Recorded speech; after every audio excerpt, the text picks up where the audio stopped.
There are comets that arrive like a familiar rumour, slow, periodic, patiently returning on schedules we can predict. And then there are visitors that do not return at all.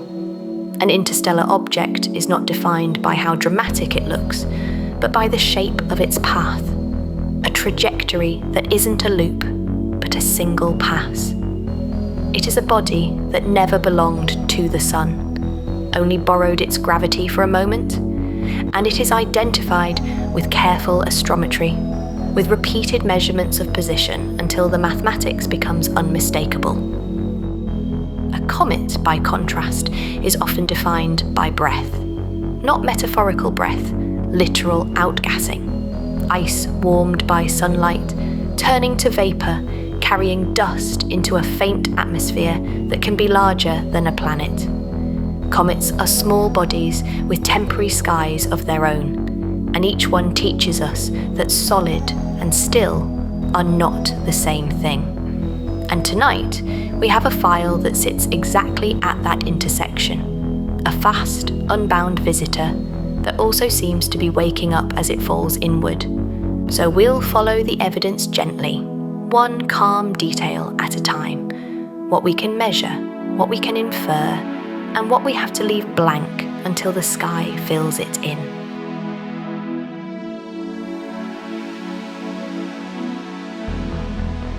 Back in my office, it is quiet. The world outside is still busy, but far enough away that it only reaches this room as a soft, unfocused hush. A desk lamp makes a warm circle on the wood. A mug cools slowly beside a stack of notes. And in the centre of the light, there's a folder with a simple label that looks almost too tidy for what it contains. 3i Atlas. If we haven't met yet, I'm Madeline Rowe, an astrophysicist turned private eye, trading telescope time for case files and calm explanations. And for the moment, I've been loaned out to the interstellar desk, where the paperwork tends to arrive fast, incomplete, and full of human hope. And just one small housekeeping note before we open the file. If you'd like more evidence-based science stories like this, slow, careful, and designed for sleep, you can subscribe and return whenever you need a little quiet and a little wonder. Okay, now let's begin. I open the folder the way you should open any good mystery, not with drama, but with definitions. When astronomers write 3i, the I stands for interstellar. It means the orbit is not bound to the sun. It means this object did not begin its journey as part of our solar system's long family tree of asteroids and comets. It came in from the dark between stars, and it will leave again, carrying our gravity's brief influence like a stamp on its passport. The 3 matters too, because it says something quietly emotional about our era.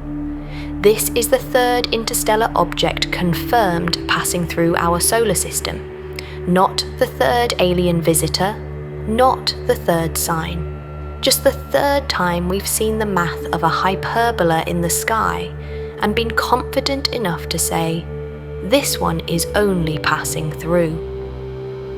The rest of the label, Atlas, refers to the survey that spotted it, a wide-eyed system of telescopes designed to notice what moves, to take the same patch of sky again and again and learn its ordinary background so well that the uncommon becomes obvious.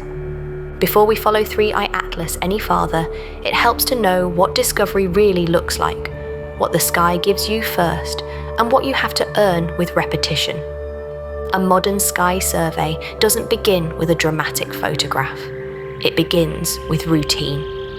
The same fields revisited, the same stars used as a reference, the same camera measuring the same patch of sky until normal becomes a well-trained instinct.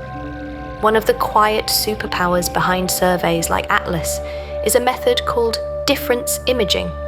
You take a new image of the sky and subtract an older one. Stars that don't move cancel out. Galaxies fade into the background, and what remains, what refuses to subtract cleanly, is change. A flare. A new point. A faint moving dot that wasn't there before. But even then, the first clue is fragile. A single detection can be noise. A cosmic ray strike on a detector. A glint. A minor artifact. So surveys look for something more trustworthy.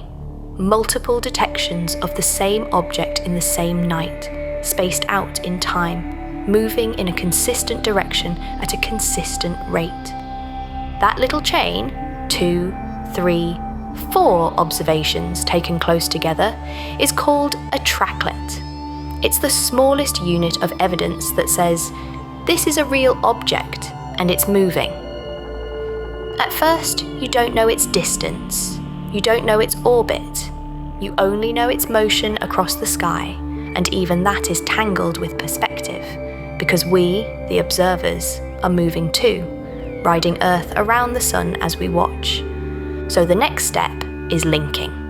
You look for the same moving object on a second night, then a third, and each successful link turns a tracklet into a story, not just a moving dot, but a path. In the early days of a discovery, that path can still be ambiguous.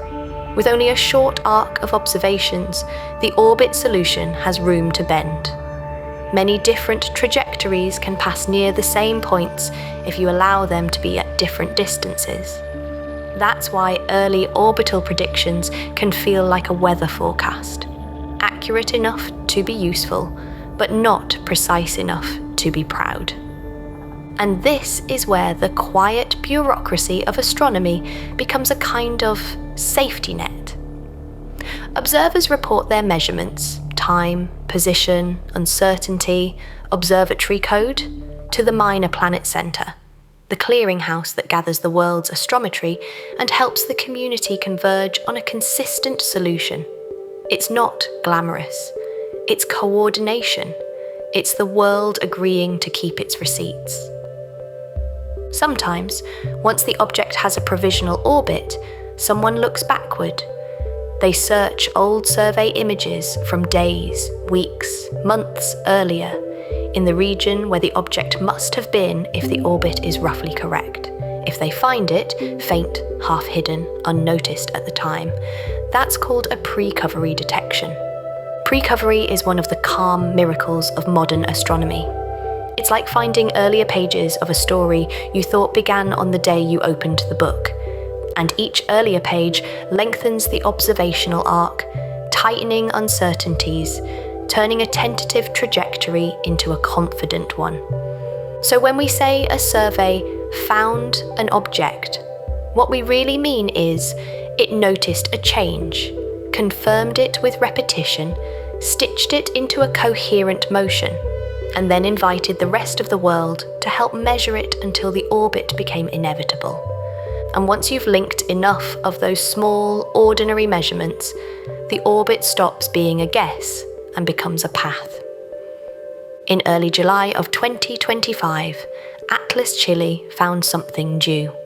A faint, moving point, far out beyond the orbit of Mars, out near the realm where Jupiter begins to feel like a neighbour rather than a distant name.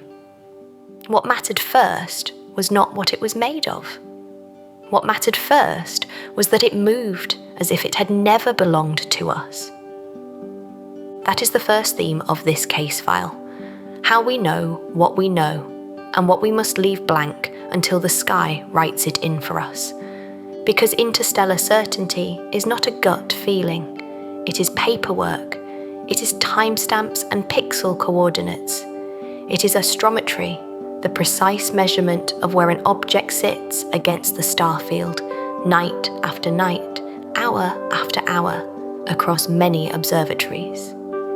In the early days of a discovery like this, you can think of each observation as a footprint, a tiny mark on the page.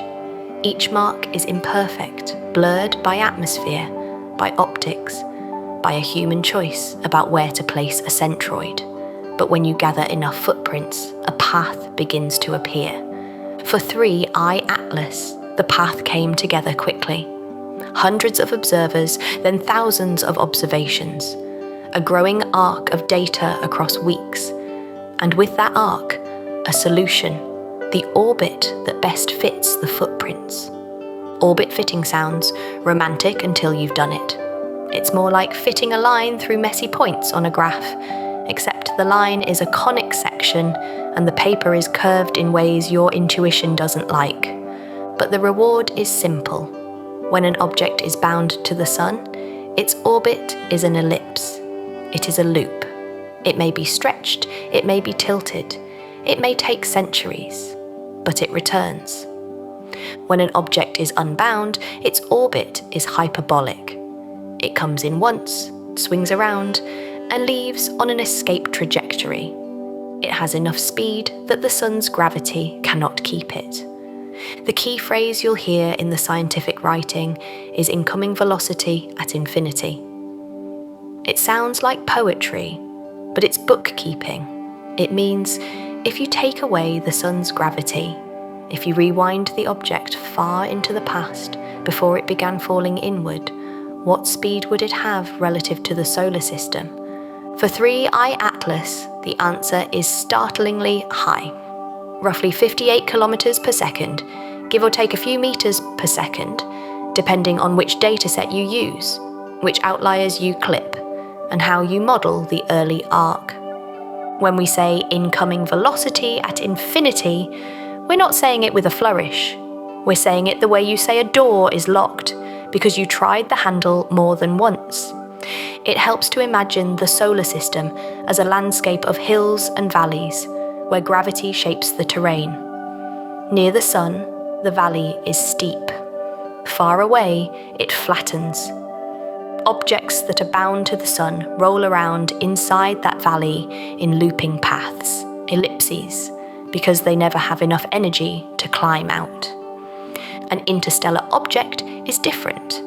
It arrives with enough energy to cross the valley and leave again. In orbit language, that extra energy appears as a hyperbola rather than an ellipse. But in practice, astronomers don't just eyeball a curve and declare a verdict. They fit an orbit. They choose a model, gravity from the sun and planets, relativistic corrections where needed, and they ask, what set of orbital elements best reproduces the measured positions at their measured times? And every measurement has uncertainty.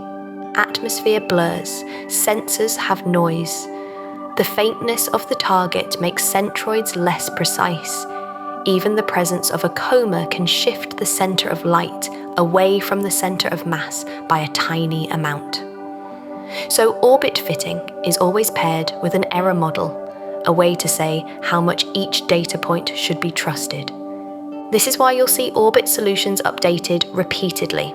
The first orbit is provisional, then the arc grows. Outliers get identified. Residuals shrink. The orbit becomes less of a suggestion and more of an agreement between thousands of photons and a piece of physics that has earned its reputation. Now, about that phrase, at infinity.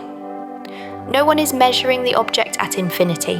What we do is infer the object's speed far from the sun's gravitational influence, its hyperbolic excess speed, often written as v infinity. Think of it as this. If you could freeze time and remove the sun's gravity, what speed would the object still have relative to the solar system's center? That remaining speed is a kind of signature. It's what the object brought in with it, before the sun began pulling. And we can calculate it because we know the object's trajectory in the sun's gravitational field, and gravity has a well-behaved accounting system. There's a relationship between how fast you are at a given distance and how much energy you have. If your energy is positive, you're unbound. If it's negative, you're bound. If it's zero, you're right on the edge. The important calm point here is that interstellar isn't a fragile label. Once the data show a significantly positive energy, and especially once V infinity is high, the conclusion becomes robust across reasonable modelling choices. There's also a subtle but important distinction you may see in careful writing: heliocentric versus barycentric orbits. Heliocentric means measured relative to the Sun. Barycentric means measured relative to the centre of mass of the solar system, which shifts slightly because Jupiter and other planets tug the balance point around.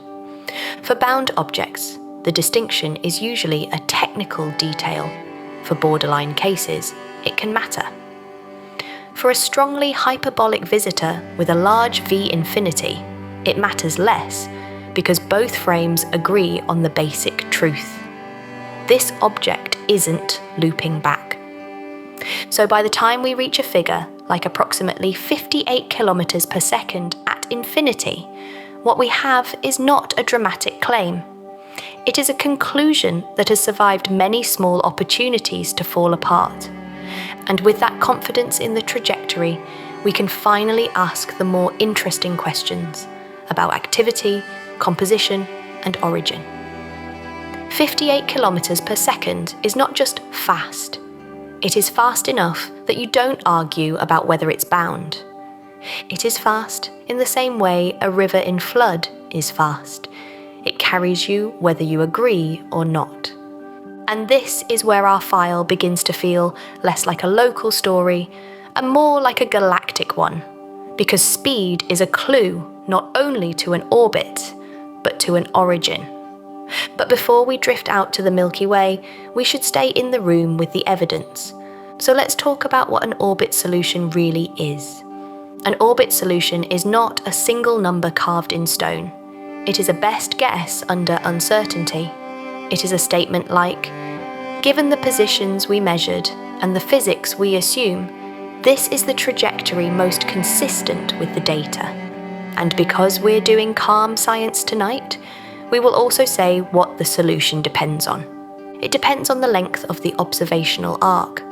A longer arc reduces ambiguity. It depends on the quality of the measurements. It depends on whether the object is doing anything that complicates a clean gravitational fall, like outgassing, like fragmenting, like producing a coma whose centre of light is not quite the centre of mass. This is one reason interstellar objects are such good teaching tools. They force you to separate what you saw from what you inferred. And they force you to remember that certainty comes in layers. The first layer is we saw a moving object. The second layer is its orbit is hyperbolic. The third layer is we can say something about its speed through the galaxy and perhaps its birthplace. The deeper layers, composition, structure, history, whether it behaves like a typical comet, those take longer.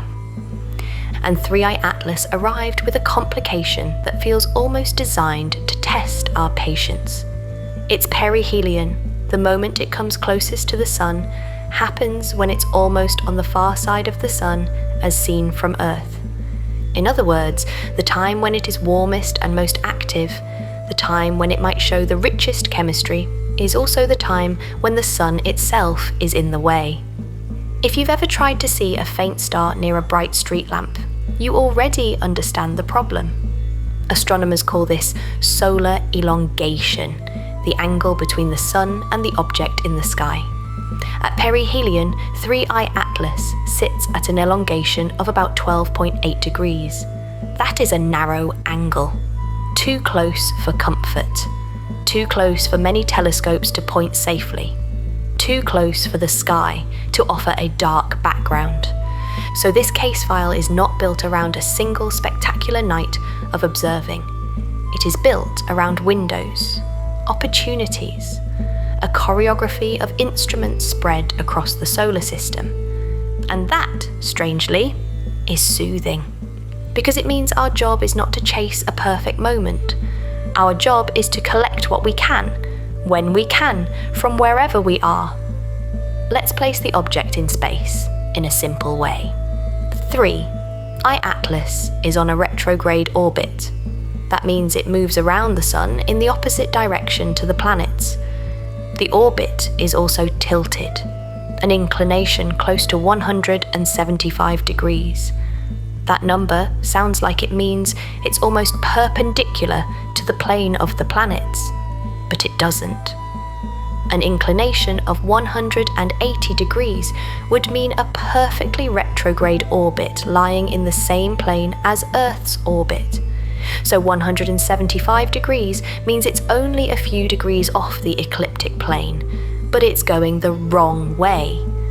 It's like walking down a busy corridor in the opposite direction of the crowd, almost shoulder to shoulder with everyone, but against the flow. This geometry matters because it determines close passes. It determines which planetary neighbourhoods it sweeps through. And for 3I Atlas, the path passes inside the orbit of Mars. Its perihelion distance is about 1.356 astronomical units, just inside Mars's own closest approach to the Sun. So if you're a spacecraft currently operating near Mars or en route through the inner solar system, this is not merely a distant comet in the background. It is a moving target that may briefly come close enough for meaningful measurements. And now, gently, we can widen our view. Because 3I Atlas is not the first interstellar object we've met. The first confirmed one, 1I/Oumuamua, arrived in 2017 and left a lot of unresolved questions. It appeared faint, then odd, then already departing. It taught us what it feels like to notice something too late. The second, 2I/Borisov, arrived in 2019 and looked, in many ways, like a more familiar comet, active, gassy, trailing dust. It taught us what it feels like to catch an interstellar object early enough to do chemistry. And now 3I Atlas arrives with a different lesson. It is faster than the others. It is placed in a geometry that hides its best moment from Earth. And it comes at a time when we have more spacecraft scattered through the inner solar system than any previous era. We have eyes in places we never used to have eyes. So the story shifts from can we see it to who can see it, from where, and with what instruments. Let's take a slow look at what seeing means in practice. Because even if you never plan to point a telescope, it's comforting to know the chain of custody for scientific claims. In the early days, the object is a point of light, a dot that moves. The dot's brightness is measured, photometry. The dot's position is measured, astrometry.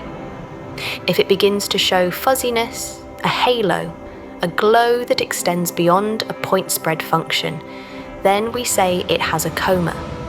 A coma is a cloud of gas and dust that forms when solar heating drives volatiles from the surface, carrying dust with them. It is, in a sense, the object exhaling. A coma looks like a simple halo, but it's really a boundary layer, an interface between solid ice and space, changing hour by hour. Inside a comet nucleus, ices are not always sitting right at the surface like frost on a window. Many comets have a dusty mantle, material left behind as more volatile ices sublimate away. That mantle can act like insulation. It can slow heat transfer. It can hide ice until cracks open, or until the sun has had enough time to warm deeper layers.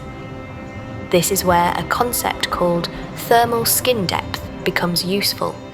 Heat from sunlight does not instantly penetrate meters down. It creeps. Over days and weeks, it warms a shallow layer. Over months, it can reach deeper. So activity can lag behind illumination. A comet can brighten not merely because it is closer, but because heat has finally reached a volatile-rich pocket. And then there are sublimation fronts, boundaries within the nucleus, where certain ices begin to sublimate efficiently. Water ice is the headline act in the inner solar system, but other volatiles can drive activity farther out, and different ices can dominate at different distances. the nucleus can behave like a layered archive, chemistry arranged by temperature history, each layer responding when conditions finally match its thresholds. Now add rotation. Comets spin. They have day and night. They have seasons if their rotation axis is tilted relative to their orbit. An active patch might face the sun for a few hours each rotation, then slip into shadow. The result is a kind of breathing rhythm, jets that pulse with the spin, brightness that varies subtly, coma shapes that twist over time. Jets themselves are wonderfully mundane. They are not engines, they are vents, places where sunlight finds a pathway into porous material, warming ice, driving gas out, and carrying dust along for the ride. And because the nucleus is irregular, jets are rarely symmetric. One side might be more active. One hemisphere might have exposed volatiles. One region might crack and open for a week, then seal under dust. This is why comets can be unpredictable without being mysterious. They are small, complex objects responding to heat, with structure we cannot see directly. It also explains why brightness doesn't map cleanly to size. A small nucleus with a vigorous active fraction can look brighter than a larger, sleepy nucleus wrapped in an insulating mantle. A coma can dominate the light we receive, making the nucleus itself almost irrelevant to the eye. If you're looking for a gentle mental model, imagine a pebble wrapped in a cloud. You can see the cloud from far away, but you cannot easily judge the pebble inside. The dust to gas ratio adds another layer. Some comets are dustier. Their comae scatter sunlight efficiently and can appear bright, even if gas production is modest. Other comets are gassier. They might show strong emission lines, but a less visually dramatic dust halo. So when you hear coma, you can hear it as evidence of an ordinary process. Sunlight, volatiles, pressure, escape. But you can also hear it as the opening note of a longer diagnostic. What drives the activity, how it changes with distance, and what it implies about the object's internal layering and history. For 3I Atlas, observers reported a dusty coma on the order of tens of thousands of kilometers across. That does not mean the nucleus, the solid body, is that large. The nucleus could be much smaller, hiding inside its own haze. The coma is an atmosphere made of escape. And this is an important calm point. A coma is not an anomaly. A coma is what comets do. In fact, a coma is one of the simplest, most natural explanations for any small or non-gravitational pushes we might later measure in the orbit. If gas jets push unevenly, they can slightly alter the trajectory. That can look like a tiny acceleration or deceleration on top of gravity's pull. So, in this file, if we ever talk about non-gravitational effects, we will treat them the way you treat a creak in an old house. First, you check the wind. Then, you check the pipes. And only then do you wonder if you should call someone. Right now, the basic picture is consistent with an active comet, a body that is releasing material as it approaches the sun. A body that is, in some sense, shedding its history into space. But the early reports also included uncertainty and nuance. There were notes about a red spectrum, meaning the reflected light tilts toward longer wavelengths. That can happen for many reasons, including surface processing by radiation. There were mentions of possible water-ice spectral features in infrared observations, though such claims early in a fast-moving story should always be held lightly until confirmed. And there was another important absence. As of the early reporting, there were no widely reported detections of strong gas emission lines from 3I Atlas. That doesn't mean there is no gas. It means the object is far, the signals are faint, and the easiest to detect lines may not yet be above the noise. It also means the story is still open, because chemistry is slow. Chemistry requires photons and time and good geometry, and we've already established that geometry is not, from Earth, our friend at perihelion. So we turn to a different kind of plan. We plan around the solar system itself.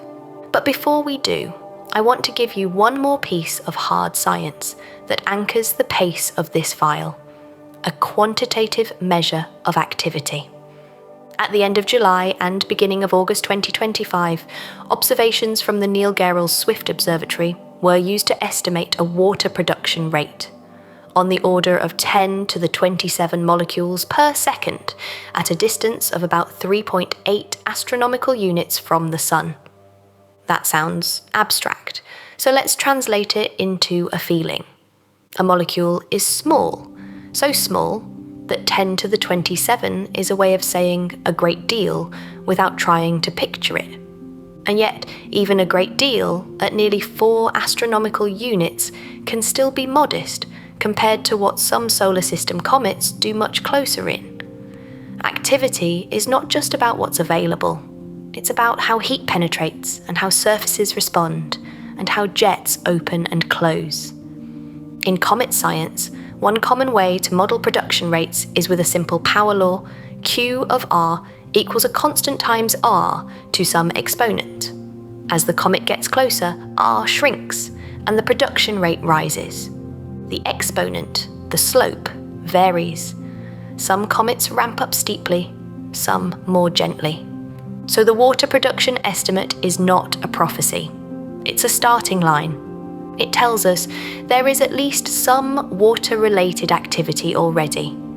And if the activity follows a typical scaling as it approaches the Sun, then there may be windows when ultraviolet instruments can detect hydrogen in the coma, or when other volatile signatures become visible. And now, quietly, we arrive at one of the most beautiful parts of this case file, because the story becomes less about one telescope and more about an orchestra.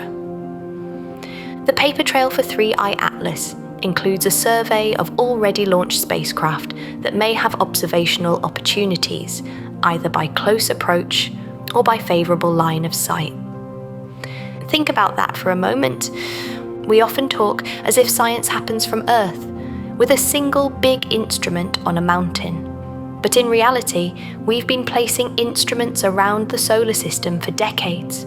Some are at Mars, some are on their way to asteroids, some are sailing toward Jupiter, some stare at the Sun and watch the solar wind.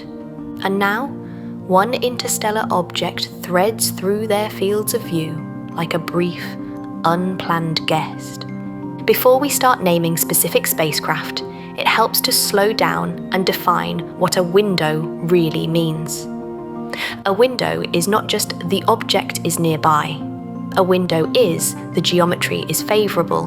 The object is in the field of view. The spacecraft can safely point its instruments, and the data quality is likely to be high enough to constrain something real.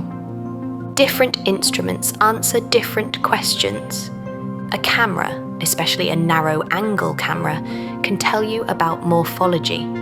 Is the coma symmetric or lopsided? Does it show jets? Does it show arcs or fans that hint at rotation? Does it show sudden changes that might indicate a new active patch or a small fragmentation event? A wide-field imager can tell you about the extended dust environment, the structure of the tail, and how brightness evolves on larger scales. It's less about detail and more about context. A spectrograph is a different kind of witness. It doesn't just count photons, it sorts them by wavelength. With a spectrum, you can detect emission lines from gas, signatures of specific molecules or fragments, and you can infer composition in a way that simple imaging cannot. Ultraviolet instruments are especially valuable for comet activity because hydrogen emissions can trace water-related processes and because many important lines are blocked by Earth's atmosphere. But ultraviolet observations come with their own difficulties. bright backgrounds, instrument sensitivity, and geometry constraints. Infrared instruments can detect different molecular fingerprints and thermal emission from dust. They can hint at grain sizes, mineralogy, and sometimes volatile signatures that are subtle or invisible in the optical. But infrared spectroscopy is highly sensitive to viewing geometry, background, and pointing constraints, especially near the sun. And then there are in situ instruments, particle detectors, dust counters, plasma analyzers. These don't rely on reflected sunlight at all. They measure what flows past the spacecraft. They can detect dust impacts, they can count particle populations and energy distributions. They can reveal the texture of the environment in a way remote sensing cannot. But every measurement also has constraints. Spacecraft have limited time, limited pointing agility, limited data bandwidth. Instruments have exposure times and saturation limits. Tracking a fast-moving object requires accurate ephemerides and sometimes specialized observing modes. And mission priorities matter. A spacecraft may be capable of observing, but not authorized or scheduled to do so.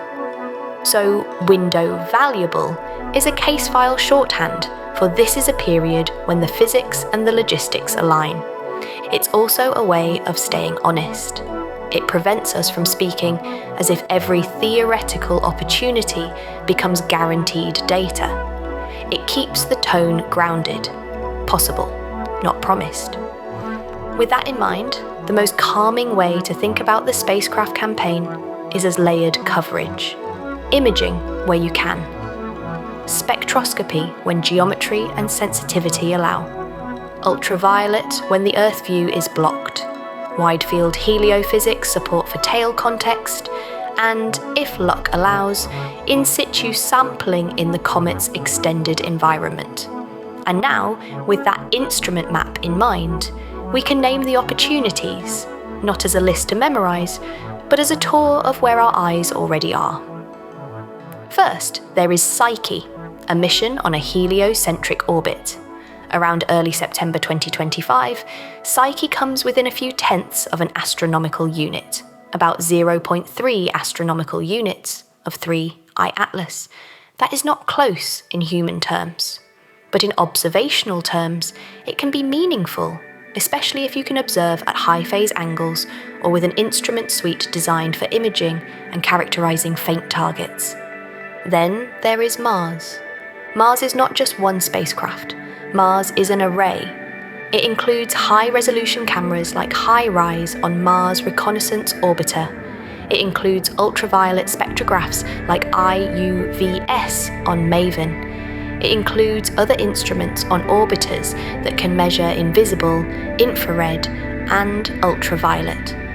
And around early October 2025, 3I Atlas passes through a geometry where Mars orbiting assets may have some of the best available observational access during a time when Earth is losing the view.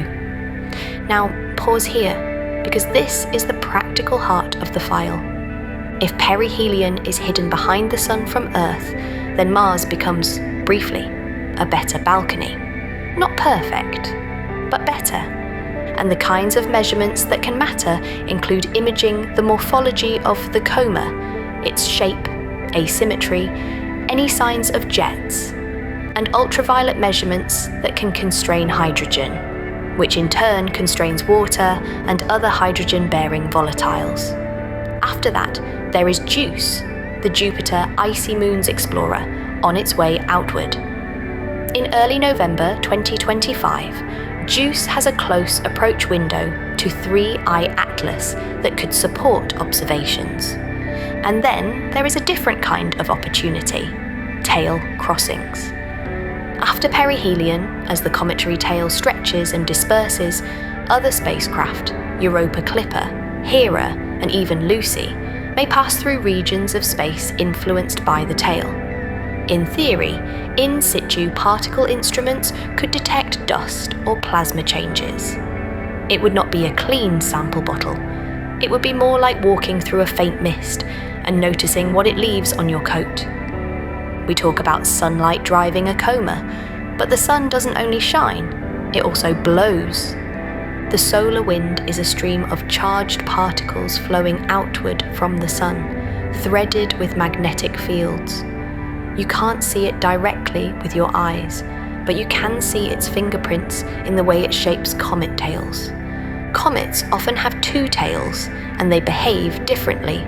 The dust tail is made of solid grains pushed by sunlight's radiation pressure. It tends to curve gently along the comet's orbit, like smoke that drifts and lingers. Dust grains are heavy enough, by cosmic standards, that they don't instantly obey the solar wind. They have inertia. They remember where they came from. The ion tail, sometimes called the plasma tail, is different. It's made of gas that has been ionized by sunlight, atoms and molecules stripped of electrons. Once ionized, that gas becomes part of an electromagnetic story. It couples to the solar wind's magnetic field lines and can be swept straight back, forming a narrow, sometimes strikingly linear tail that points almost directly away from the sun. This is why comets are quietly natural plasma experiments. They are objects that take neutral gas, turn part of it into ions, and then let the solar wind pick those ions up and carry them away. In the process, the comet can create structures, waves, kinks, disconnection events, where the tail snaps and reforms as the solar wind changes. One particularly useful concept here is pickup ions. When neutral atoms drift out from a comet and become ionized, they are picked up by the solar wind's electromagnetic fields and accelerated, joining the flow. Spacecraft that measure the solar wind can sometimes detect these pickup ions as a subtle change in particle populations, an extra component that wasn't there before. So heliophysics missions, spacecraft built to measure the solar wind, magnetic fields, and plasma, can contribute to a comet story, even if they never take a pretty picture. They can help map how the comet's escaping atmosphere interacts with the sun's outflow. In the context of 3I Atlas, this matters because an interstellar comet is not only a chemical sample, it is also a moving source of gas and dust entering the solar wind environment with its own composition, its own activity pattern, and its own geometry. If the comet's activity increases near perihelion, the interaction region where comet gas meets solar wind can become more pronounced. If the activity is modest, the signal may be faint, but even faint signals can be interesting when the object is rare. And this is one more reason the Earth blackout isn't the end of the story. Even when Earth can't safely watch near the sun, solar observing spacecraft and heliophysics instruments might still register the comet indirectly, through scattered light in wide-field images or through subtle plasma and particle signatures. So when we turn to heliophysics observatories, we're not changing subjects, we're widening the same investigation. And there are heliophysics observatories, missions whose primary job is to stare at the sun or measure the solar wind. SOHO, Solar Orbiter, Parker Solar Probe. These are not comet missions, and yet the sky doesn't care about mission statements. If 3I Atlas drifts through their fields of view, particularly in coronagraph imagery or wide-field heliospheric images, they may contribute data about brightness, dust distribution, or the interaction of the coma and tail with solar wind. And that is where this perihelion blind spot becomes something gentler than a limitation. It becomes an invitation, because we can treat the solar system as a distributed observatory. And the story becomes, how do you build an observation campaign when your target is interstellar, fast, and inconveniently placed? You begin the way you always begin. You define what you want to measure. Then you ask which instruments can measure it, Then you accept the constraints and you build the best possible plan. So let's do that, slowly, the way you would do it on a quiet night, with a warm lamp and a limited amount of coffee. First, trajectory. We want to refine the orbit as much as possible, not because we need to know where it will be, though we do, but because the orbit contains subtle information. If the object is purely gravitational, then the residuals should shrink as we add data. If the object experiences outgassing forces, then careful orbit modelling may detect a small systematic deviation. First, astrometry. Evidence you can audit. Astrometry is boring in the best way. It is the kind of evidence that doesn't care what you want the object to be. It doesn't care about headlines. It cares about where the photons landed on the detector. And a good orbit solution, built from many observatories, gives you more than a path. It gives you uncertainty, ellipses. It gives you a confidence that your predictions are reliable. It tells you how much room there is for surprise. Second, activity. We want to know whether the coma is dust-dominated, gas-dominated, or a changing mix. We want to know whether the activity ramps up smoothly or in bursts. We want to know whether the object behaves like a typical comet from our solar system, or whether it carries the signature of a different birth environment. Now, notice how careful this language is. A different birth environment does not require anything exotic. Different stars have different compositions. Different protoplanetary disks have different temperature structures. Different radiation fields process surfaces differently over billions of years. So the question is not, is it weird? The question is it consistent with an interstellar comet? And the measurements that can speak to this include gas emission lines, dust reflectance spectra, and ultraviolet hydrogen signatures. Third, composition. Here, we have to be honest about what is hard. We cannot scoop up the nucleus and bring it to the lab. We can, however, look for signatures. In the visible, we can look at broad spectral slopes. In the infrared, we can look for absorption features that may indicate ices or minerals. In the ultraviolet, we can look for hydrogen and other volatile byproducts, and we can interpret these signatures with models that connect chemistry to formation temperatures. For example, the presence or absence of so-called supervolatile molecules, things like CO, CO2, N2, CH4, can hint at whether the body formed in very cold regions or whether it formed warmer, closer to its star, where such volatiles would not easily be retained. This does not give you a single answer, but it gives you constraints. And constraints are the currency of hard science. Now, take a breath with me, because we're about to step outward, past the Sun, past Mars, past the orbit of Jupiter, where this object was first spotted, and into the galaxy. One of the striking claims in the scientific discussion around 3I Atlas is not about its coma, but about its kinematics. Its motion through space, when you translate it into galactic coordinates, appears consistent with the Milky Way's thick disk population. The phrase thick disk can sound like a destination. It's better to hear it as a probability cloud, a way of saying what kind of galactic traffic this object resembles. The Milky Way has multiple stellar populations that overlap in space but differ in age, chemistry, and typical motions. The thin disk, where the Sun lives, contains many stars on relatively orderly, near-circular orbits around the galactic center.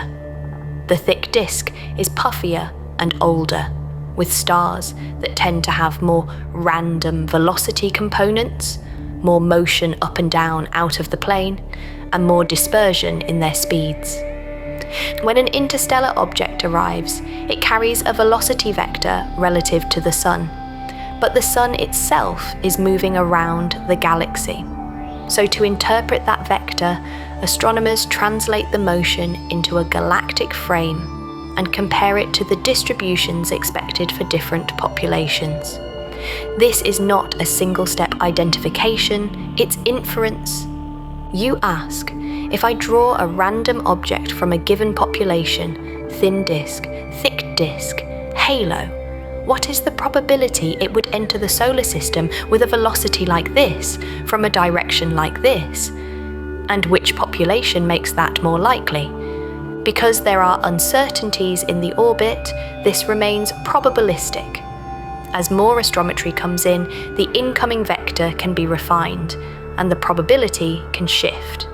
But if the motion remains more consistent with thick disk kinematics than thin disk, the hypothesis gains weight. Now, why does anyone care about thick disk versus thin disk?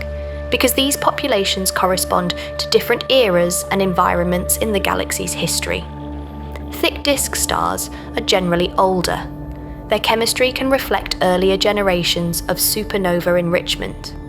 Their formation environments may have been different in ways that matter for planet formation, temperature structures, dust content, radiation fields, and the timeline of volatile delivery.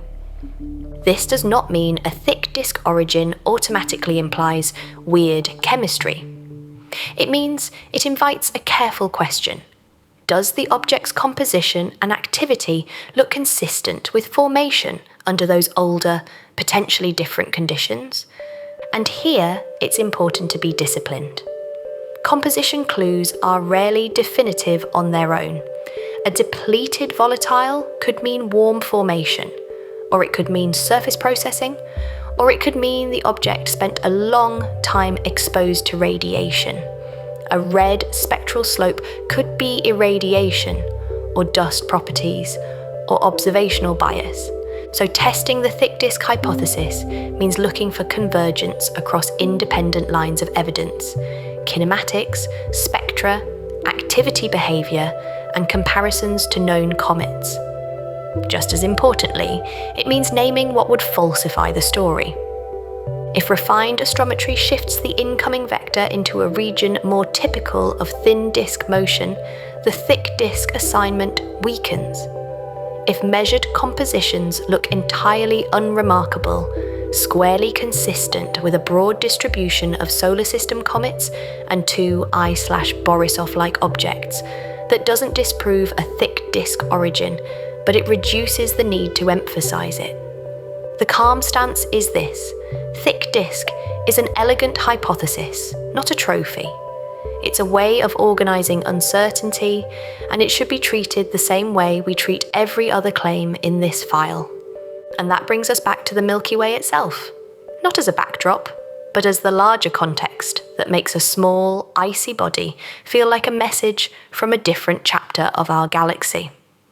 And while the galaxy gives us context, the immediate constraint on what we can learn is simpler: where the sun sits in our line of sight. Perihelion for 3I Atlas occurs on October 29th, 2025, around midday Earth time, at about 1.356 astronomical units from the Sun.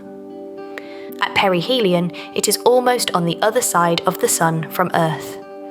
The elongation is about 12.8 degrees. That means near-Earth observing is not just difficult. For many instruments, it is impossible or unsafe. Ground-based telescopes have practical limits. They can't point too close to the Sun, and they also need the object to be above the horizon at night. Even powerful arrays like Rubin Observatory have elevation and timing constraints that create blackout windows. Radio arrays like ALMA can observe in daylight, but still have solar elongation restrictions that can carve out the very days you might wish you had. Space telescopes, too, have safety zones. The James Webb Space Telescope has a lower elongation limit around 85 degrees, which means there is a long period where it simply cannot point at 3I Atlas without risking its optics. Hubble has a smaller safety zone, around 55 degrees, but still has a blackout that covers much of the crucial perihelion interval. So a quiet truth settles over the file. The most famous space telescope in the world cannot watch the most interesting moment. Not because it isn't powerful, because the sun is bright, and we build our instruments to survive. This kind of constraint is not a failure. It is a design principle. It is the reason JWST is still working at all. So what does JWST do instead? It waits, it watches when the geometry allows.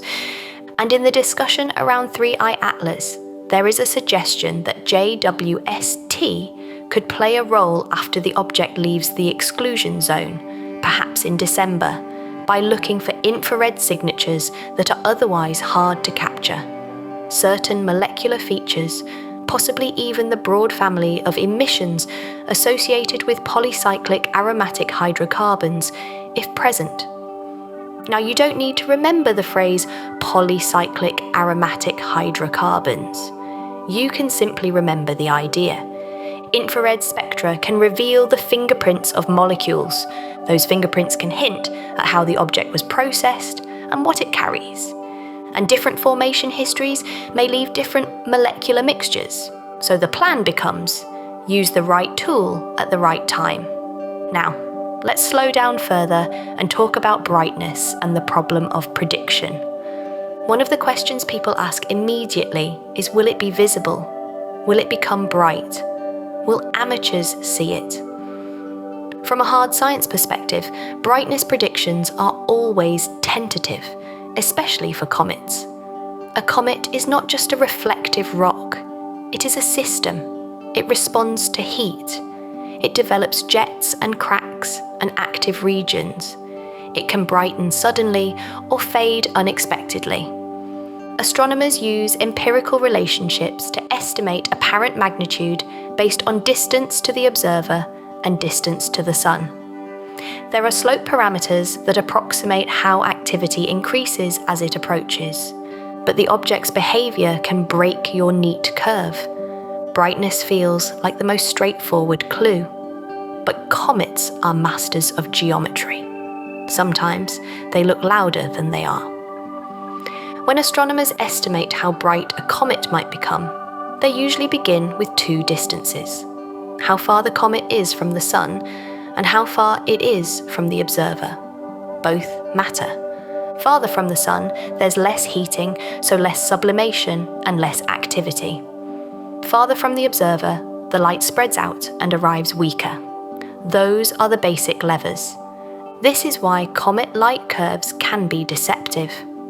A naive brightness model might say, it should brighten smoothly as it approaches the sun. And then the comet seems to brighten faster than predicted, and people begin to say, outburst. Sometimes that's true. Comets do outburst. But sometimes it's geometry. Another subtlety is that comets are not point sources.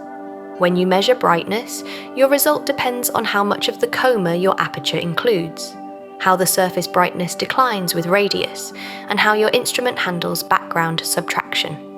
Two observers can report different magnitudes and both be correct, because they measured different parts of the same diffuse cloud. This is especially relevant for interstellar objects, where the nucleus is often faint and the coma can be the main signal. A small difference in technique can become a large difference in reported brightness.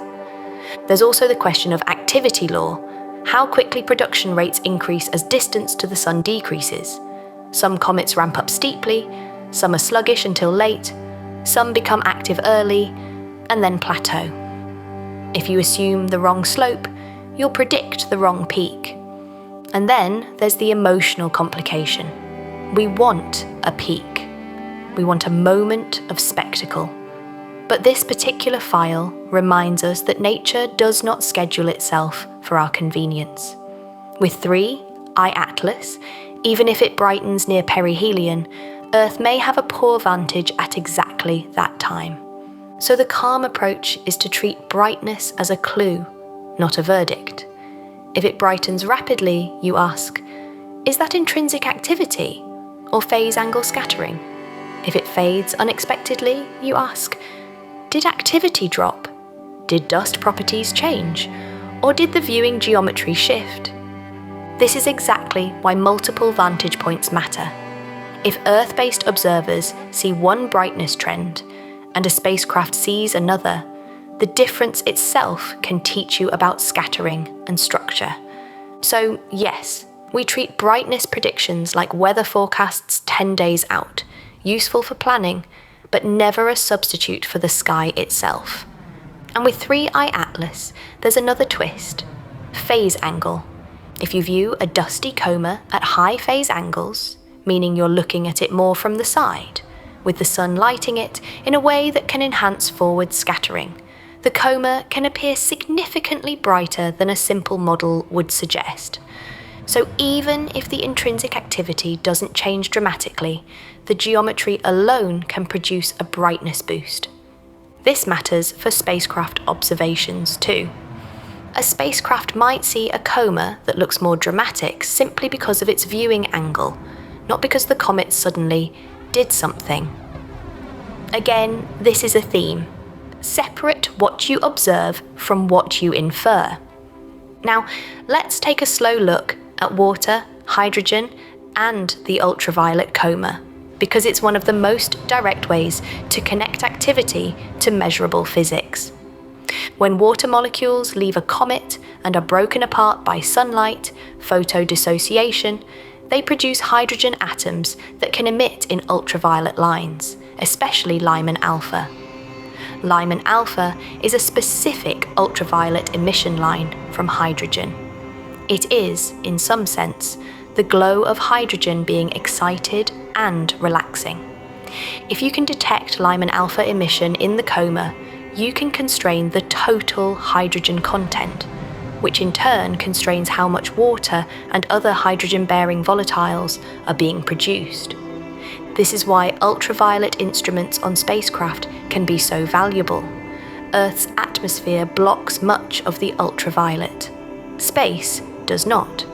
So missions like MAVEN, with its ultraviolet spectrograph, become not just Mars science missions, but temporary interstellar object observers. They can, in principle, provide constraints on hydrogen emissions, on the structure of the coma, on how the solar wind interacts with the escaping gas. And here, in a sleepy way, we can appreciate the elegance of it. You don't have to touch the comet to learn about its water, you only have to read the light. Now I want to linger for a moment on what natural explanations really mean, because in the modern world, the phrase can be thrown around as if it's a belief system. But in science, natural explanation is simply the simplest model consistent with known physics and the data. For a comet, natural explanations include: it formed in a protoplanetary disk. It contains volatiles that sublimate when warmed. It produces a coma and tail. It may experience slight non-gravitational acceleration due to asymmetric outgassing. It may have a spectrum shaped by radiation processing over long time periods. None of this requires anything beyond the behaviour of small bodies we already study. And the reason we prefer these explanations is not because we are closed-minded. It's because these explanations have been tested many times against many comets in many conditions. They are not guesses. They are models with receipts. Now, the file does contain, as an exhibit, some speculative papers that ask more exotic questions. Questions about artificial origin or unusual forms of life. We will not ignore those exhibits. Ignoring them gives them a strange power. Instead, we will handle them properly. We will ask, what would have to be true for such a claim to be warranted? What predictions would follow? What measurements could falsify it? Because hard science is not about never entertaining an idea. Hard science is about making ideas pay rent in evidence. But before we enter the exhibit room, there is still more solid ground to cover. We should talk about what a close approach really offers. When a spacecraft is near an interstellar object, near in the sense of fractions of an astronomical unit, it doesn't automatically get a crisp postcard image. The spacecraft has to point, it has to track, it has to allocate time. Its instruments have to have the right sensitivity, the right filters, the right field of view. And crucially, the spacecraft is often designed to do something else. So opportunity is a careful word here. It means geometry allows it. It does not mean the data will be perfect. Yet even imperfect data can be valuable, especially if it fills a gap when Earth cannot observe. From Psyche, you may get imaging that constrains coma morphology at a key time. From Mars assets, you may get high-resolution imaging or ultraviolet spectra during a window that is otherwise blocked. From JUICE, you may get another vantage point, perhaps with instrumentation capable of characterizing dust and activity. From heliophysics observatories, you may get wide-field imagery that tracks the tail, or brightness changes, or the structure of dust as it interacts with the solar wind. And from tail crossings, you may get in situ particle measurements, dust counters, plasma instruments, detecting subtle changes that correspond to passing through a region influenced by the comet. If all of that sounds complex, it is. But complexity can be gentle when you accept it as a mosaic. No single instrument must answer everything. Each contributes a tile, and the picture emerges slowly. Now, let's talk about what we might hope to learn in a way that doesn't feel like a shopping list. We might learn whether the object's activity is driven primarily by water ice or whether other volatiles dominate. We might learn whether the dust is more silicate-like or more carbonaceous. We might learn whether the object's surface shows signs of being warm-borne or cold-borne, in the sense of what volatiles it retains. We might learn whether its behaviour resembles known solar system comets at similar distances, once you correct for geometry. And perhaps we might learn whether its kinematics truly place it in the thick disk by refining its incoming vector and comparing it to the distribution of stellar populations. Now, in the arc-shift discussion, there is also a philosophical sweetness to the thick disk idea. If 3i Atlas is a relic from an era of intense star formation, it may be carrying material formed under different galactic conditions, different radiation backgrounds, different elemental abundances, different histories of processing. This touches on astrobiology, not in the sensational way, but in the slow way. Astrobiology often begins with chemistry. Chemistry begins with formation environments, and formation environments vary across time and space in the galaxy. So an interstellar object becomes a sample, not a literal rock in your hand, but a sample in the sense of a test case.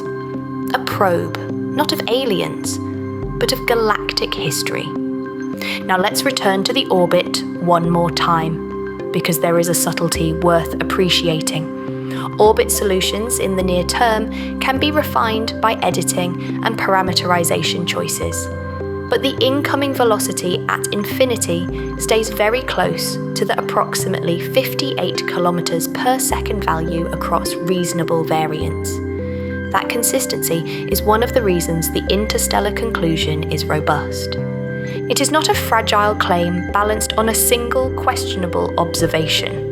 It is the outcome of many footprints agreeing on the shape of the path. And, in a calm way, that is comforting, because it means we can shift our attention from is it interstellar to what kind of interstellar object is it? Now, we step into the exhibit room. The exhibit room is not the same as the evidence room. The evidence room contains observations, measurements, uncertainty estimates, and models with track records. The exhibit room contains ideas, some plausible, some playful, some provocative, that must be tested and that should not be treated as conclusions. Exhibit A is the alien technology framing. In the speculative literature, you will see arguments like the object is unusual, its orbit is odd, Its behaviour is not fully explained, therefore it might be artificial. This is a familiar structure. It appears whenever we encounter an object that arrives faster than our data can. The correct response to this structure is not ridicule, it's a checklist. First, what is the anomaly precisely? Is it a measured non-gravitational acceleration that cannot be accounted for by outgassing? Is it a shape or reflectance pattern inconsistent with known natural materials? Is it a radio emission with clear structure suggesting modulation? Is it a thermal signature suggesting waste heat? Is it a trajectory change inconsistent with passive motion? Those are the kinds of measurements that could, in principle, raise the prior probability of something artificial. Now, do we have any of them? At the early stage of 3I Atlas's passage, we have photometry, astrometry, coma reports, and early spectra. We do not have a close-up resolved image of the nucleus. We do not have a confirmed, unexplained non-gravitational acceleration. We do not have radio transmissions. We do not have waste heat. We do not have maneuvers. So the honest scientific position is there is currently no necessity for an artificial explanation, and the available observations are consistent with a natural interstellar comet. Could future data change that? Science always allows for future data, but science also has a principle of proportion. Extraordinary claims require extraordinary evidence, not extraordinary curiosity. Evidence. Exhibit B is an even more imaginative proposal, that the object could be some kind of cosmobiont, an intelligent plasma organism in interstellar motion. This is the sort of idea that can be fascinating as speculative philosophy, but it sits far outside mainstream astrophysics and biology. And the way we handle it in a hard science case file is the same way we handle all exhibits. We ask what it predicts. Does it predict emissions inconsistent with simple coma physics? Does it predict changes in behaviour that cannot be produced by outgassing and solar-wind interaction? Does it predict a specific signature in plasma measurements, coherent structures, repeating patterns, energy distributions that imply active regulation? Does it predict something that could be falsified? If not, it remains in the realm of story, and stories have their place. But this is an evidence-based file, so we keep our feet on the floor. Now, there is a reason these exhibits arise, and we should be gentle with ourselves about it. Human brains are meaning-making machines. We evolved to detect agency, because missing an agent can be costly. We see intent in weather. We see faces in clouds. We see messages in noise. And when something from outside our solar system arrives, rare, fast, and inconveniently placed, it becomes a perfect canvas for agency. So part of this case file is also a reminder. Wonder is allowed, but wonder does not get to overwrite measurement. Now, let's leave the exhibit room quietly without slamming the door and return to the practical work of the investigation. If you were running this campaign, what would you prioritise? You would prioritise orbit refinement early, because it improves pointing and prediction for every other instrument. You would prioritise ultraviolet measurements during the Earth blackout, because they can constrain water-related activity when Earth-based spectroscopy is impaired. You would prioritise high-resolution imaging when available, because coma morphology can hint at jets, rotation, and the distribution of active regions. You would prioritise infrared spectroscopy when the geometry allows, because it can reveal molecular and mineral features. And you would prioritise coordinated observing windows, because the most powerful dataset is often not a single measurement, but simultaneous measurements from different vantage points. For example, if Mars orbit assets observe the coma in ultraviolet, while a heliophysics observatory captures wide-field tail structure, you can connect the small-scale and the large scale. If Psyche observes a brightness surge at a certain time, and Earth-based observers see a corresponding change later, you can model phase angle effects versus intrinsic activity. If a spacecraft passes through the tail and detects dust characteristics, you can link those to remote observations of dust colour and scattering. This is what makes interstellar objects such rich targets. They are not just objects. They are experiments the universe runs for us. Now, we can take a slow tour through the timeline, because timeline is a calming thing. It turns a mystery into a schedule. 3. I-Atlas was discovered on July 1st, 2025 by Atlas Chile. It was detected at a heliocentric distance of around 4.5 astronomical units, just inside the orbit of Jupiter. Pre-covery data, images taken before discovery that, when reanalysed, show the object, revealed activity even earlier, at around 4.85 astronomical units in late June. By late July and early August, swift observations suggested measurable water-related activity at about 3.8 astronomical units. On August 16th, it passed inside 3 astronomical units from the Sun, entering a regime where comparisons to previous interstellar comets become more direct. In early September, Psyche has a close approach window. In early October, Mars assets have their window. On October 29th, the object reaches perihelion, closest to the Sun, at about 1.356 astronomical units. In early November, JUICE has a close approach window. After perihelion, the tail becomes a potential interaction region for other spacecraft, and heliophysics observatories may catch it in their fields of view.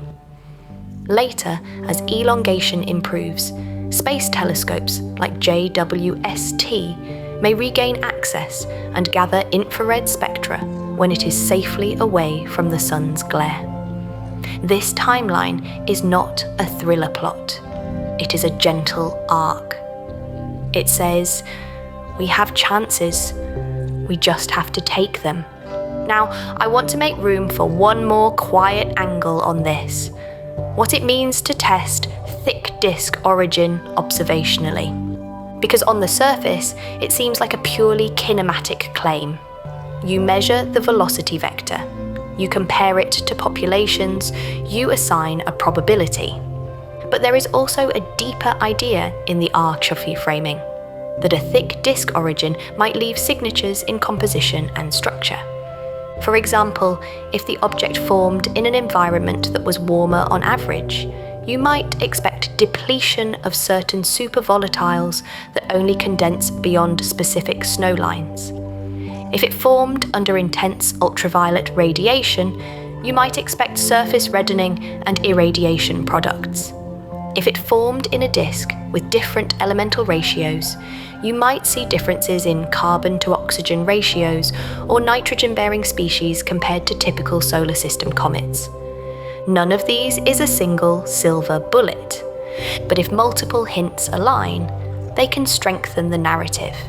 And if the hints do not align, they can weaken it. This is what hard science does. It lets hypotheses earn their place. Now, take another breath, because at this point in the file, you might feel the tug of a question that is less technical and more human. Why does this matter? Why do we care about a faint, fast object that stays out of view at the crucial moment? We care because interstellar objects are samples of other planetary systems. They are fragments of other disks, other collisions, other histories. We cannot yet send a mission on demand to a newly discovered interstellar object, not with current launch cadence and warning time, not without pre-positioned interceptors. So every natural flyby is precious. Everyone teaches us how common certain materials are in other systems, how comets form elsewhere, how the chemistry of planet formation varies across the galaxy. And, perhaps most importantly, everyone teaches us something about our own biases. Our tendency to assume the solar system is typical. Our tendency to treat our comets as the standard model. An interstellar object is a test of that assumption. Now, let's do a calm recap of what we know, in a way that settles the mind rather than revs it up. We know 3I Atlas is interstellar because its orbit is hyperbolic, and its incoming velocity at infinity is about 58 kilometers per second. We know it was discovered in early July 2025 by Atlas Chile, far out beyond Mars, near Jupiter's realm. We know it shows signs of cometary activity, including a dusty coma. We have early indications of water-related activity from swift observations at several astronomical units. We know its perihelion occurs on October 29, 2025, at about 1.356 astronomical units, and that the geometry makes Earth-based observing near perihelion extremely difficult due to small solar elongation. We know that this same geometry creates opportunities for spacecraft, Psyche in early September, Mars assets in early October, JUICE in early November, and additional heliophysics and tail-crossing possibilities after perihelion. We know there is an intriguing hypothesis about thick disk origin and cosmic noon formation era, based on its pre-encounter kinematics. We do not yet know its nucleus size with confidence. We do not yet have a complete inventory of its gas emissions. We do not yet have a close-up resolved image of the nucleus. We do not yet have a detailed composition profile the way we do for some well-studied solar system comets. And that is fine, because this is not the kind of case file that ends with a tidy confession. It's the kind that ends with a plan. So here is the plan, in a single, quiet sentence. Watch the windows, collect the photons, compare the models, and let the object tell us, slowly, what it is. Now, as we close, I want to return to the room we started in. The lamp is still warm. The mug is cooler now. The file sits open, but its pages are no longer sharp and exciting. They're orderly. Numbers in their place. Constraints in their place. Unknowns clearly labelled. This is what it means to do science as a way of calming the mind. You do not fill the silence with certainty. You let the silence hold the unknowns until the evidence arrives.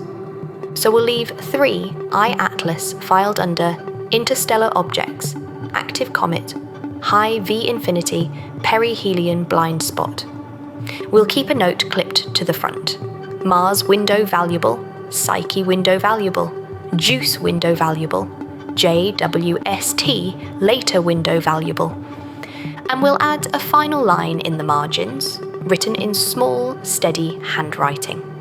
Extraordinary claims are not forbidden. They're just expensive. They must be paid for in measurements. Good night. And if you find yourself still awake, still listening, still orbiting the idea of a visitor from the thick disk of our galaxy, leave a quiet little sign in the comments so I know you made it to the end. Just the word window.